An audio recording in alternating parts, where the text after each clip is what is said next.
Every day, you are judged, sometimes openly, sometimes silently. A comment under a post, a look in a meeting, a remark that sounds casual but stays with you all day. Criticism is everywhere, and yet, almost no one is taught how to face it without breaking inside. The Stoics were, and what they understood nearly 2,000 years ago may change how you experience criticism forever. In the modern world, judgment is constant.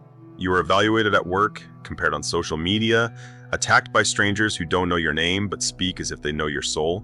This creates a quiet anxiety, a constant inner tension. You replay words in your mind. You imagine how you should have responded. You feel smaller, even when no one is watching. The Stoics saw this problem clearly, and they offered a solution that is neither passive nor aggressive. It is something far more powerful. Epictetus, once a slave, taught a principle so simple that most people underestimate it. He said, "It is not things themselves that disturb us, but our judgments about them."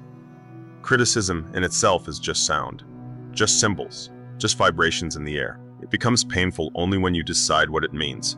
When someone criticizes you, two things happen. Words are spoken, you interpret them. The Stoics focused entirely on the second part, because that part is under your control.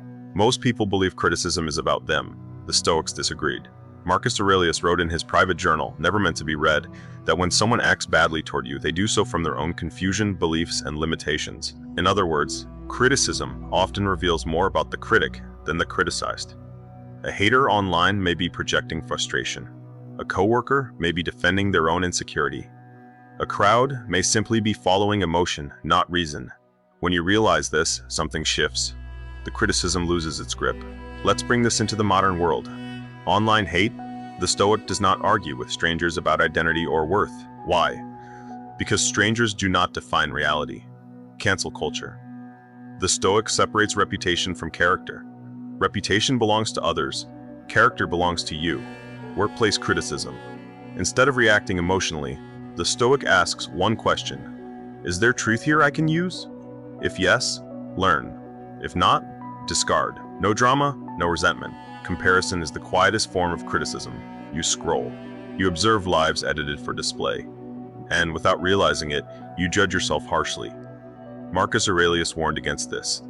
He reminded himself daily, do not measure your life by appearances.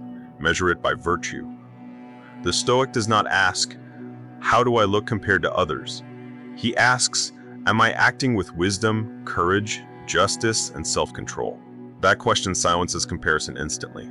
Here's a simple Stoic exercise you can practice. The next time you are criticized, pause. Ask yourself, is this within my control? Does this damage my character? Will this matter in a year? Most criticism fails all three tests. And when it does, you let it pass. Without suppression, without rage. This is not weakness. The Stoics did not aim to avoid criticism. They aimed to become independent of it.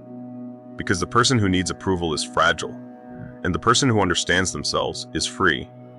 Marcus Aurelius ruled an empire, yet he reminded himself daily that insults could not touch his inner citadel unless he opened the gates.